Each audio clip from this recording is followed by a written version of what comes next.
Hello मेरे प्यारे बच्चों, हम यहाँ पर अब स्टार्ट कर रहे हैं जेईई एडवांस 2023 पेपर 2 का सॉल्यूशन।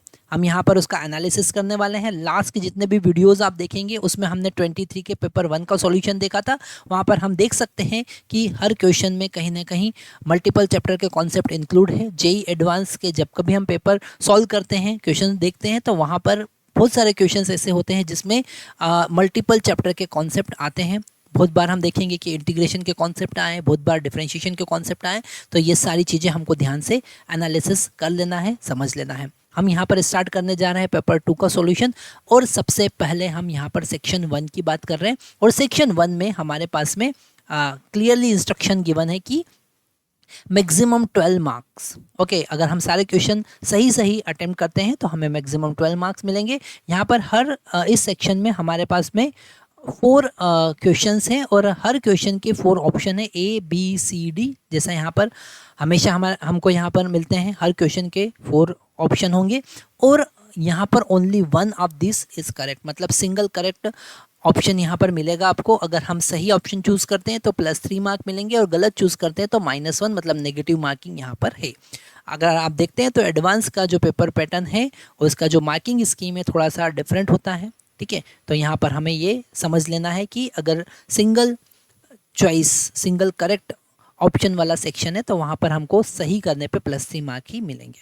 ओके, और गलत करने पे -1 मार्क। तो सबसे पहले फर्स्ट क्वेश्चन हमारे पास में है। क्वेश्चन में गिवन है an electric dipole is form by 2 charge +q and -q located in XY plane at 0,2 mm and 0,-2 mm। Okay, जैसा हमको यहाँ पर डायग्राम में दिख रहा है, ये +q चार्ज जो है ये 0,2 पर रखा हुआ है और -q जो है वो 0,-2 पे रखा हुआ है। ठीक है, as shown in figure the electric potential at a P that is 100,100 mm। Okay, यहाँ पर ये P पॉइंट है जहाँ पर इलेक्ट्रिक पोटेंशियल है due to the dipole is V0 यहाँ पर गिवन है। The charge +q and -q now move to the point -1,2 mm and 1,-2 mm, है ना। इनको हमने यहाँ पर शिफ्ट कर दिया, इनको मूव करवा दिया, नया पोजीशन दे दिया, तब पोटेंशियल कितना होगा वो हमको फाइंड करना है।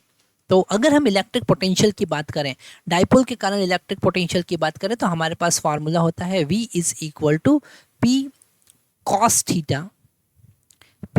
Theta divided by 4πε0 r²।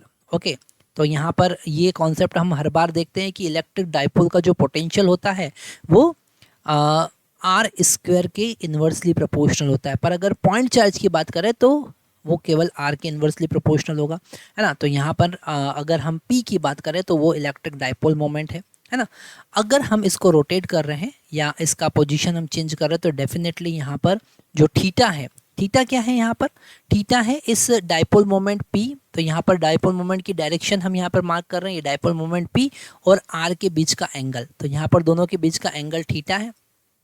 और यहाँ पर जो P का पोजीशन है दैट इज 100,100, उससे हम क्लियरली समझ सकते हैं कि ये जो एंगल है वो 45 डिग्री है ना, क्योंकि यहाँ पर हाइट और बेस इक्वल हो जाएंगे तो एंगल कितना हो जाएगा 45 डिग्री।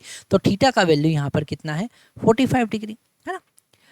अगर हम इन डाइपोल के जो चार्जेस हैं इनका पोजीशन चेंज करते हैं तो यहाँ पर थीटा डेफिनेटली चेंज हो रहा है ना। तो अगर हम केस 1 की बात करें,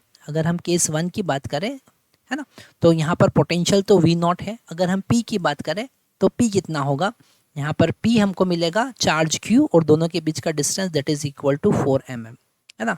स्टार्टिंग में दोनों के बीच का डिस्टेंस कितना था, 4 mm था। अगर हम थीटा की बात करें तो इसे हम P0 लिख लेते हैं, इसे θ0 लिख लेते हैं और उसका वैल्यू यहाँ पर 45 डिग्री था।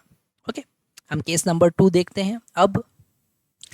और अगर हम केस नंबर 2 की बात करें जिसमें हमने डाइपोल के चार्ज जो है उनका पोजीशन चेंज कर दिया है ना, तो इसे हम रब कर लेते हैं थोड़ा सा। नया पोजीशन हमको यहाँ पर दिख रहा है।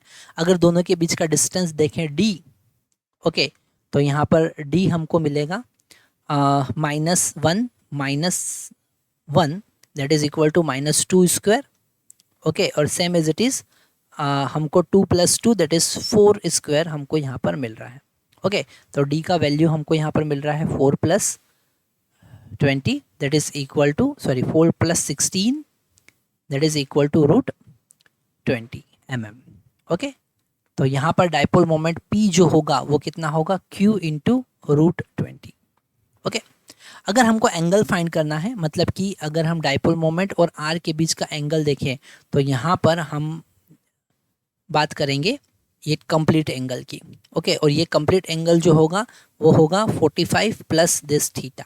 ओके, है ना। तो सबसे पहले हम ये थीटा निकालते हैं, 45 तो यहाँ पर है ही सही, थीटा निकालते हैं। जो हमारा जो केस नंबर 2 है उसमें जो एंगल है वो 45 प्लस थीटा है। ओके, तो अगर हम यहाँ पर कॉस थीटा का वैल्यू देखें तो हमको ये ट्राइंगल यहाँ पर जो मिल रहा है, इस ट्राइंगल को हम यहाँ पर समझ सकते हैं। ओके, अगर इस ट्राइंगल का हम हाइट देखें तो वो 2 है, और इस ट्राइंगल का ये एंगल अगर थीटा है, ये वाला एंगल यहाँ पर थीटा हमने कंसिडर किया है, तो बेस यहाँ पर 2 है और हाइट यहाँ पर 1 है।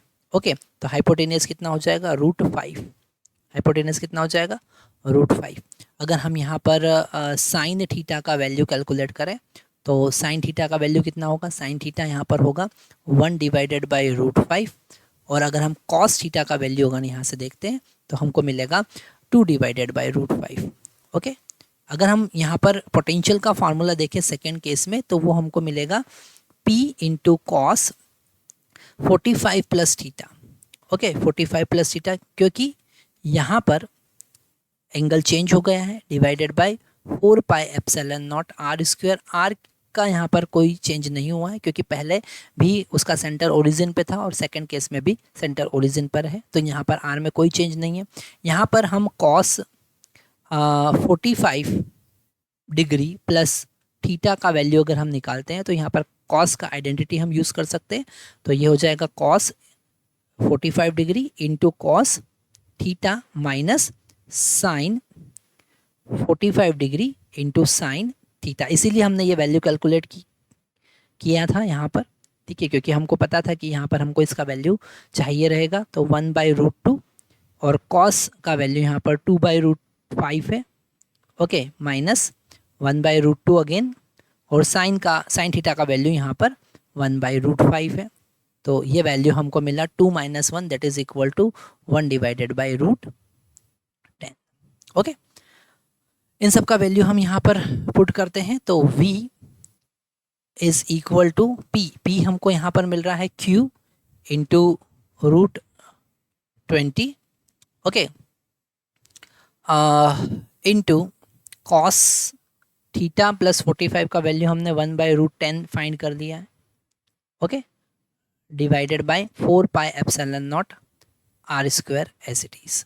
ओके, अब यहाँ पर अगर हम V की बात करें तो फर्स्ट केस में अगर हम पोटेंशियल देखें तो फर्स्ट केस में पोटेंशियल कितना था, P का वैल्यू था 4Q mm में, है ना, 4 का वैल्यू mm में है, और यहाँ पर cos 45 हम पुट करेंगे, है ना, तो यहाँ पर cos 45 divided by 4 pi epsilon naught r square. Okay, ये हमारे पास V नॉट का वैल्यू था।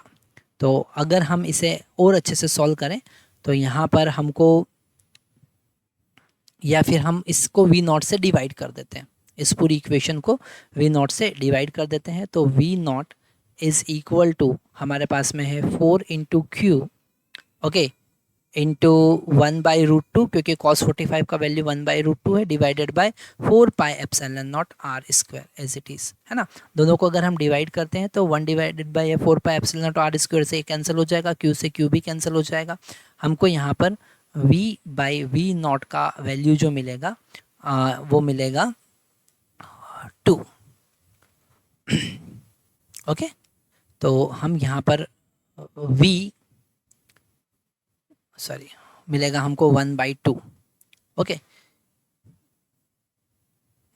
तो हमारा V जो होगा वो V0/2 होगा। ओके,